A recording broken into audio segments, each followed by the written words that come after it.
Hello everyone, I am Probir. Welcome to our YouTube channel Job Planning by Probir. আমাদের যে রেলের 2026 সালের calendar out হয়ে গেছে। তো চলো দেখা যাক আমাদের 2026 সালের ক্যালেন্ডারে কবে কত তারিখের মধ্যে কোন মাসের মধ্যে কোন ফর্ম ফিল আপ কোন ভ্যাকেন্সি আসতে পারে। আমাদের যে প্রথমে যে ভ্যাকেন্সি আসবে সেটি হলো অ্যাসিস্ট্যান্ট লোকো পাইলট। সেই অ্যাসিস্ট্যান্ট লোকো পাইলটের ভ্যাকেন্সি আমাদের আসবে জানুয়ারি থেকে মার্চ মাসের মধ্যে। তারপরে আমাদের 2 নম্বর যে ভ্যাকেন্সি রয়েছে সেটি হলো টেকনিশিয়ান।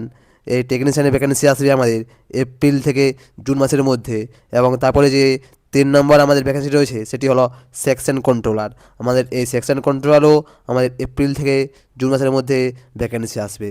তারপর আমাদের যে 4 নম্বর ভ্যাকেন্সি সেটি রয়েছে জেই অর্থাৎ জুনিয়র ইঞ্জিনিয়ার। এবং 5 নম্বর যে ভ্যাকেন্সি রয়েছে সেটি হলো প্যারামেডিক্যাল। এবং তারপরে এনটিপিসি গ্র্যাজুয়েট এবং আন্ডার গ্র্যাজুয়েট এই দুটির এই ফর্ম ফিল আপ অর্থাৎ ভ্যাকেন্সি আসবে আমাদের জুলাই থেকে সেপ্টেম্বর মাসের মধ্যে। এবং তারপরে আমাদের যে শেষের দুটি ক্যাটাগরি অর্থাৎ যে দুটি পোস্ট সেগুলির ফর্ম ফিল আপ আমাদের অক্টোবর থেকে ডিসেম্বর মাসের মধ্যে। যে ভ্যাকেন্সি আসবে সেগুলি হলো মিনিস্ট্রিয়াল এবং অ্যাসোসিয়েটেড ক্যাটাগরি।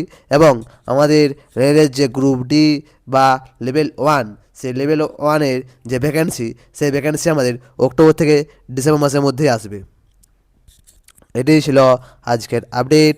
এরকম সরকারি চাকরি সম্পর্কিত আরও আপডেট পাওয়ার জন্য চ্যানেলটি অবশ্যই সাবস্ক্রাইব করে রাখুন।